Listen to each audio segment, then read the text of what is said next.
especially now when you don't have something like Ghost or STDX, who's like everybody is clearly thinks they're going to win. So this is one of the lands that doesn't have a fight for second. We're fighting for first here, and we're looking to start this on Black Belly Rainmaker. All right, so we've already seen this map mode combination, and this is super volatile. Things should get pretty aggro pretty quickly, very fast moving. I feel like the initial break is super important in this. Yeah, initial break is really important. Also, of note, we are, it is Deep Blues and it is Rainmaker, and they're pretty much known for Marsh being like one of the greatest Rainmaker players. But when you get Scoot making picks like that, it's hard for Marsh to do his Rainmaker thing. So early start here for Euphoria. They're gonna get going onto this middle of this map. They are moving a little slowly, letting Deep Blues get their spawns back in. Day getting zoned back, but the rest of his team is in top right to deny this.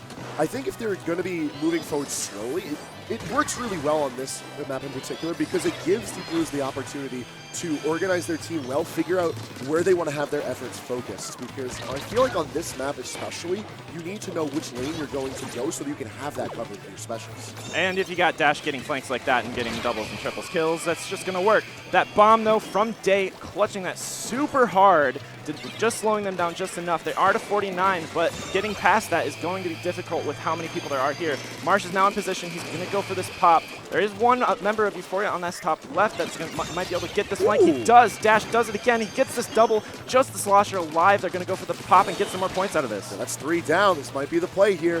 Everyone's starting to come up, but Euphoria really can't get a lot of their members on the board. Everyone keeps dying in sequence. Yeah, Deep Blues keeps going a little bit clutch, but they're down to 33.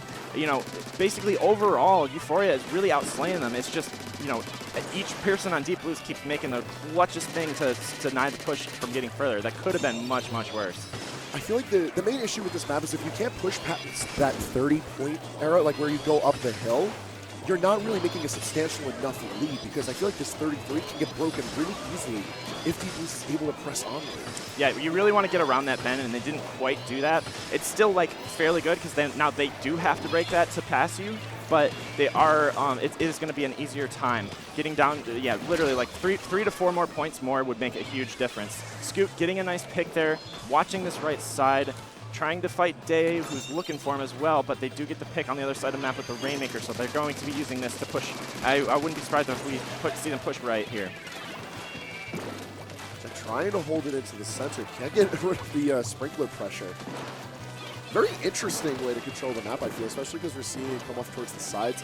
I guess it's better just for the space denial for the Inklings as opposed to just getting Ink on the board.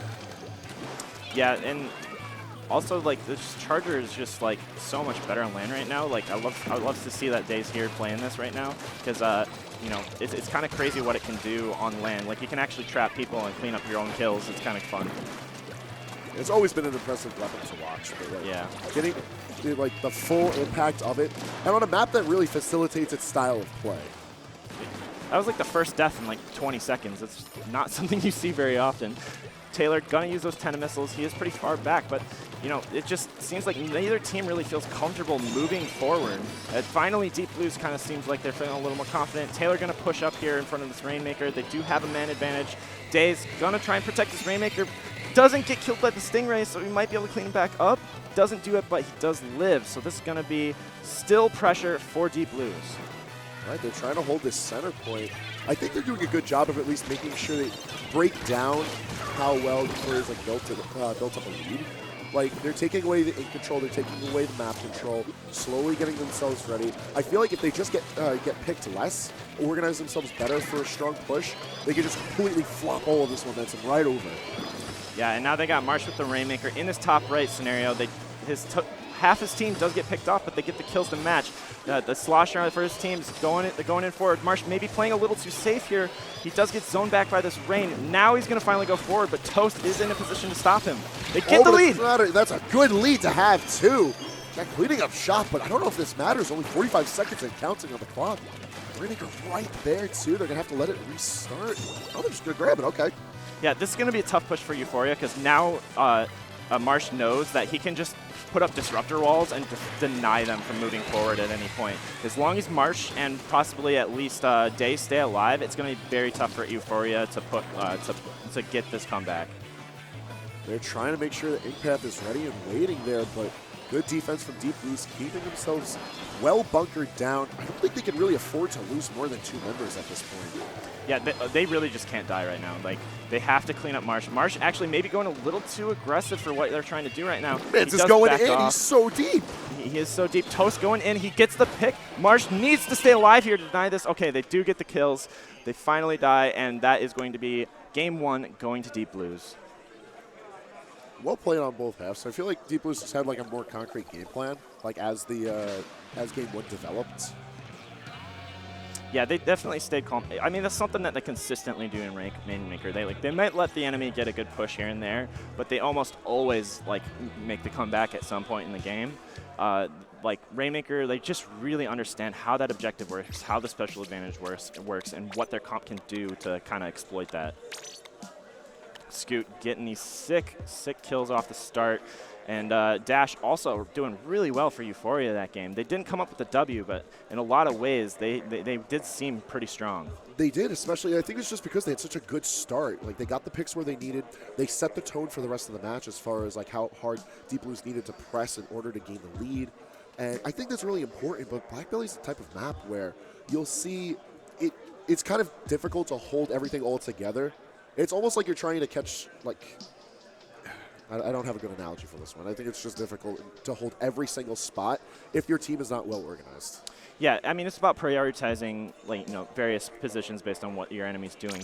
And Deep Blues is really good at understanding that in the Rainmaker space. So, yeah, definitely Rainmaker, their strongest mode. It's good for them that the set started off that way. It's going to give them some momentum. Even though they were struggling in the slaying, their teamwork really prevailed there. Let's see. If I remember correctly, TC on Mako Mark. Yeah, TC on Mako Mark for the next game. And I feel like being as it's just a little bit more structured, this might fall back into favor of Deep Blues. But Euphoria, they didn't really slow down at any point during the previous game. So I could definitely see this going to another, like, a stalemate to the point where we don't see a splat for an extended period of time, very much like we saw towards the latter half of game 1. Yeah, I mean, on the other side of that, if Euphoria does get a good wipe and gets a guy, just one person in a good position, this mode can snowball out of control if you get past that first checkpoint. So there's definitely potential for them here to kind of run away with this game if they get the right picks. Certainly. Although taking a quick look at the weapon comps we've got from both sides, I feel like it's not very Slayer heavy so much as really good for an organized push from both ends. Yeah, I mean, they definitely both have kill power, but they definitely have more support than they were running in that last game. Both teams running a Kunder here. Kunder being very good on TC. My teammate Keen always mentions that he wants to play Kunder whenever we pick TC, and sometimes we have to tell him not to because we need somebody that can kill because Keen's really good at that. But anyway, looking at here, initial pick onto Taylor here. They do trade that on the other side of the map, so they're going to have a rough time getting anything out of it. Dreas somehow getting the kill in the 1v2 and zones back Scoot as well. Dash there to protect him, but it looks like Deep Blues is going to be able to get to this map and be able to put on aggression. Oh, he doesn't kill him because of the Umbrella. Nice. Gotta love Umbrella. All right. Solid landing. I like how patient Euphoria was trying to establish control of the center before they can break the tower, but I feel like if you wait too long, you're just giving up too much control, especially if Deep Blues is ready to get like very aggressive around center stage. Yeah. Yeah, center stage, this opening from Day may have actually been a little premature. They did get through that first checkpoint, but they did have the counter sting ready to go. Marsh gonna stay on tower, somehow still living with all these people throwing stuff and shooting at him, but he does still live. His teammate does go down, but the pressure is on right now. I feel like this is still a decent enough position to come back from, as long as Fur can stop Deep Blues from riding into that third checkpoint, because that's where things start to get pretty dire. They need to stop the bleeding now, and Day getting picks like that is going to make that very hard to do. Toast is about the only one who can really stop this tower right now. They can keep it forward here, and all they have to do is just play this patiently, wait for the Euphoria to make a mistake, and just keep this tower Prairie Dog up forward here. One thing I've always liked about Deep Blues whenever they play tower control, and this is something I've noticed for a long time, is how well they rotate whoever's on the point. Like, being able to figure, it's not one specific person's job to hold the point and to, control it. They do a really good job of that rotation to keep the map at least safe, so that even if there's, a full wipe, everyone else is still disorganized enough that they can't really do much about it. But I feel like a very swift game win for Deep Blues just shows like how well organized they are in the game mode in general. That was such a patient push. Like I don't even know if Marsh died that whole time. He just kept prairie donging on tower, jumping on and off, knowing exactly when his Brella was going to break. It was very good, objective, slow push control, and Euphoria just did not deal with it well. Jack and Scoot definitely struggling that game, not able to get the picks they needed. This denial right here is so sad. Patiently waiting for that kill. So ready. Yeah, and then it gets denied, has to get zoned back, and that's just kind of what happened for the rest of the game as well. So yeah, they're looking at this 2-0 lead now, going into Game 3 on Clamblitz Humpback Pump Track. How do you feel about that? I feel like Euphoria really needs to designate a playmaker for this because they seem to be ready to support their team, and that's a great thing in Splatoon, but if you have no one to really push forward, do anything with that kind of support, it really doesn't mean anything, especially as we go into Clamblitz, which is going to facilitate better, like more solo aggressive play. If everyone's holding hands, it's not really going to mean anything. Did they really? I think somebody might have bumped their switch there, so we're going to have to restart the game here. Just as we were getting into a good groove. Oh, it was a sub, and they started it early. Got it. So they're subbing in Dr. Prodigy over probably Day. Yeah, it looks like Day has subbed out. So Dr. Prodigy coming in probably with that Bloblobber. Going to use the Splash Wall, going to use the rain to help these pushes go in. I also probably am expecting Marsh to go 10 Umbrella here.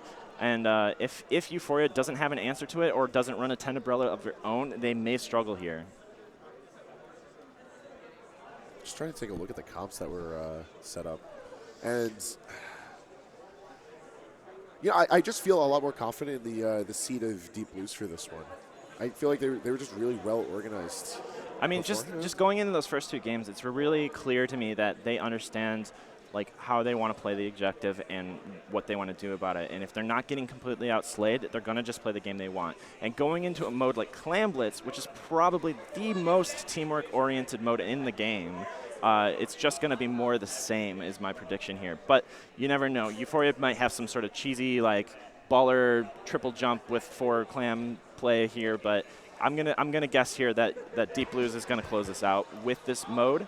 But I want to see Euphoria put up a fight. I feel like as far as like cheesy plays go, it doesn't really work against a well-organized team like Deep Blues because like yeah, you can get the jump on them, but then what do you do as far as like if you get your good start, where do you go from there? If you don't instantly kill them, which you can't really do with Clamblitz, unless like I mean, you can get a wipe, but if you don't have the clams already, you're not going to get much out of it. Yeah. And like at that point, I feel like I don't think Deep Blues would give away that kind of a position, I guess is what I'm saying. Yeah, it would take some misplay from them to make that happen, but there's also the potential for some cheesy like brush stuff. Shenanigans are always afoot in Clamblitz. That might be what Prodigy's playing actually. He could be playing Ink Brush because he has been playing that lately. If he's not going Bloblobber, he has been playing more Bloblobber, but Ink Brush definitely very good in this mode, and that's also very good on this map. It's probably like the most logical cheese, if I were to present such a paradox, because like we don't often get a chance to see Ink Brush. Japan's running like a team with 2 Ink Brushes and 2 Dynamos, just like I got top 8 at a tournament, I think. I might be wrong on the Dynamos. I think it was Dynamos, but it was definitely 2 Ink Brushes. And I'm just like, what do you even like? I guess who thinks that that's a good idea, and then they do well with it, and I just don't understand. I guess if you try to break the gimmick down to like 2 duos and they both do it and it works, like if you like layer it, maybe. But it's just about the dynamos sticking together and becoming a wall. Anyway. Oh, no. There it is. There's your brush. We're moving in. Dr. Prodigy going with that Ink Brush Nouveau. He is going to be looking to cause as much chaos as he possibly can. And Marsh actually not going for 10 Umbrella, going for Mini. Kensa Mini with the Disruptor and the Hammer. So Hammer, very good on this map. Not surprised to see that. Yeah, we had previously seen the Ultra Stem come out for this map, but we had seen it like lead plays off. And I feel like it's better for like cleanup almost. Like, it's good defensively, and then if you're using it for an offensive push, really good for, like, ending out a play. Marsh possibly wasting his hammer there to try and push in, but he does get eventually clean up dash. Man, hammer lasts so long. It throws me off every time. But Marsh still in here. They don't have any claims to follow up, but they got the map control, and they are ready to defend any sort of counter push from the side of Euphoria. Now, 62 is a pretty solid push, all things considered, for, like, an initial break. But I feel like we're going to need to see further aggression from Deep Blues if they're really looking to like take this map convincingly. Because I feel like this map could swing either way super quickly. Yeah, there's definitely a lot of swing potential on the defense here. So if you go for a score like this, where it's not going to get much out of it, unless Dash makes a big play here, they're not really going to get the clams they need to really justify this. So this just gives Deep Blues another pity clam. Yeah, after that 1v1 from Taylor there, definitely that's going to be 2 pity clams. They also have 8 on top of that. This could be a very scary push from Deep Blues on the counter. This could outright just be the end right here, especially as we see. But the sniper. Hard denial. Amazing play from Dash. All right.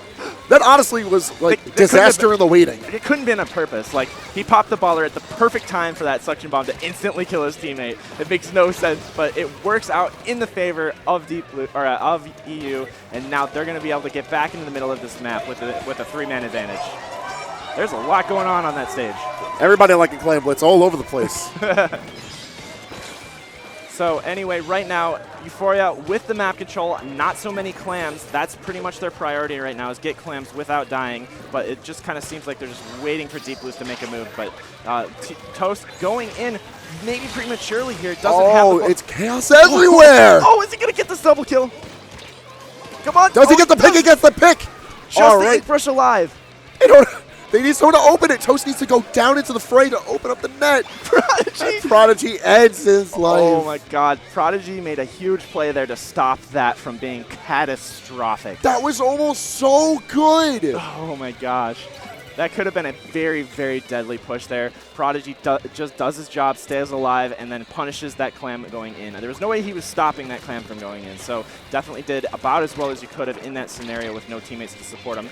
Marsh now with a clam. They've got the pity clam ready to go, and they have the hammer ready to push in. Marsh looking to help his teammates on this left side, goes for the hammer. Ooh. That was really cute repositioning with the hammer, too. Unfortunately, it's all for naught. Scoot getting another pick. Still trying to come up this side lane. Yeah, they're looking for this side push, and it doesn't really feel like it's working for them yet. But then again, that is coming off the back of like Dr. Prodigy making kills that he probably doesn't know, like, shouldn't be making. But they are going to get this push finally here, down to 19. They do stop it there at 19. Deep Blues with a lot of clams to make a counter here. So it's really going to be on Euphoria here to deny this counter push from being decisive. You were not kidding earlier when you said that Prodigy is planning on causing a lot of chaos. Like, this has just been mishap after mishap as far as plays are concerned, and it's only getting worse. Prodigy being able to duck and weave out of the geometries. Look at this man. Running around like a madman. Doesn't get anything out of it, though, because Toast and his teammate are there to clean him up. So they do stop that from being a much better push for the Deep Blues side. Toast now with 9 clams, looking just to, honestly, at this point, I don't even know that they want to push. I think they want to just deny clams from the enemy, stay at 9, keep them away from good places for the enemy to counter push, and use specials when necessary. Like, it might be in their best interest just to form their power clams and then just hold center stage. Like, if they keep on denying clams, keep on denying space, Deep Blues isn't going to have the resources or the opportunity to be able to turn a reversal. Yeah, but instead of that, they actually put themselves in pretty bad positions, allowing Deep Blues to take the middle of the mat and punish them. They are down to 43 with a very little follow-up. If Taylor is able to go around here, to keep this guy distracted, they might be able to continue this push. They need some clams to do it, though. If we could keep the net open, could be time, but they no need to build throw. a clam now. They have enough clams to build one. They just need it now. They have it there on that side. That's what's going to give them overtime. They need to play this patient. They need to know they have 20 seconds to go. They clean up Toast here. Oh my! Wait. He wasn't in the right spot. No, Euphoria got it. Euphoria got that in denying the overtime. Oh.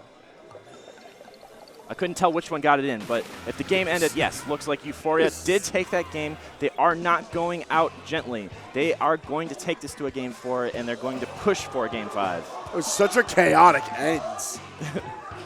Jack looks like he struggled a little bit there. Only getting 4 KAs with Umbrella. Definitely not sure about how to deal with this hammer plus ink brush combo coming from Deep Blues on this, but they do come up with the W. With some good teamwork and good pushes. So I feel like the #1 value of the hammer is how good it is at mispositioning the opposing team. Because like you see that thing coming, there's 2 things running through your mind. 1, I need to survive. 2, I need to stop that thing from making me want to just survive. Yeah. So like you're already you're forcing the enemy team to reprioritize what they're trying to do. And in such confined space as this stage, I feel like it does such a good job of forcing the enemy team from wanting to play how they want to play. I mean, it's a special version of what Inkbrush does all the time, you know, where you're just kind of just being in there and just causing a ton of chaos. You basically want the enemy team to be looking at you. That's pretty much your goal with Hammer. And when they're going with this double distraction comp, I guess I would call it, from the side of Deep Blues, it can be hard to deal with. But Euphoria did adapt eventually. They got their one good push, and it was enough to hold on to. So now we're going into Game 4, Splat Zone's Sturgeon Shipyard. What are you predicting here? As far as what I'm predicting, I'm expecting a couple of swaps weapon-wise. But more importantly, I'm expecting Deep Blues to sort of take back the reins on this set. Just because being a little bit more structured, it seemed like they had a fine game plan, but Euphoria was able to like constantly disrupt that game plan. And I feel like by the nature of Clan Blitz, they're able to do that easily. Yeah. I don't think Splatoon is going to be able to facilitate that style of play, or at least not easily. Yeah, and based on the first two games, like the pure objective play coming from Deep Blues, they might be able to just clutch this out here. But if Splat Zones is any indication, there are some crazy things that can happen with good holds from teams that get an early start. So looking at the start, we'll see if Euphoria is able to snowball this. Yeah, I'm curious to see where the first breaks happen as far as the picks, because depending on who dies out on each team could impact the start. But Euphoria is just going to leisurely take control. Toast uncharacteristically kind of missing a free kill right there. Does allow Prodigy to kind of live, but they're all forced back into this court area. If Euphoria is able to take advantage of this, this could be bad for them, but they are going to give them some space to push back out. Prod flanking this Brella here. No picks out of it. Oh, he does clean it up. Okay. Dr. Prodigy showing off his PhD and able to clean that kill up. And now they're looking to make this hold here in a 3v2 situation. He went to school for 90 years to look at bubbles. You better appreciate these bubbles. 90 years, huh? Yes. Wow. It definitely does feel like that. Anyway, so we got a 4v3 with Deep Blues in full control here, all over the enemy snipe. Looks like Euphoria is going to go for this 1-3 counter push on the right side with Jack going left. They're going to pop the Stingray maybe a little early here, but it does force out Deep Blues, does get one pick, and this is going to be the opening that you needs to get into the zone. They got it. Now they just got to make something of it. They got to get the penalty still. They still haven't actually gotten it. Okay, they do finally get it. So that is going to give them a little bit of breathing room here. Taylor looking to come back into the middle of the map. They weren't able to take their snipe completely away, but with the slosher up there, he's not going to be able to win that 1v1. Scoot cleaning him up, and now they're in a 4v2 situation with Deep Blues back on their base. Yeah, not much Prodigy and Marsh can do from afar. I feel like this is the type of push where you need everyone on board and at least two specials to sort of get everyone ready to go forward. Well, they have three, and they just popped all of them at the same time. They do have one counter special with Dreas on the baller. He gets forced off top mid, denying them from stopping that lead. So Euphoria getting the lead there. They are getting cleaned up from Dreas' slosher, but that is the lead. That is pressure on Deep Blues, and that is going to force them to have to make this hold to take the lead. All right, now a matter of covering on the floor, see what they can do to try and get their own defensive blocked ready up, but I feel like Euphoria is doing a really good job of mixing up how they're trying to approach center stage here. Yeah, every single takeback for them has been a little bit different, and I think Deep Blues hasn't really quite figured out that that's what they're doing. They do get the double pick there. Dreas, oh, he does win that 1v1, almost not able to get it. He gets that second kill, and that's going to deny that, and this is almost for sure lead for Deep Blues. Especially if they keep on maintaining these picks, pushing further and further into Euphoria territory. And it seems like Euphoria is not even really ready to like push the counteroffensive, especially as we got the baller on the points, gonna get the pop. Dude, this play from Dreas is insane right now. He's getting everything, damage on everybody, cleaning up every kill. Dreas going super clutch and deciding that game very well. Dreas and Deep Blues taking game 3 and taking that set, moving them into winners semifinals. Amazing.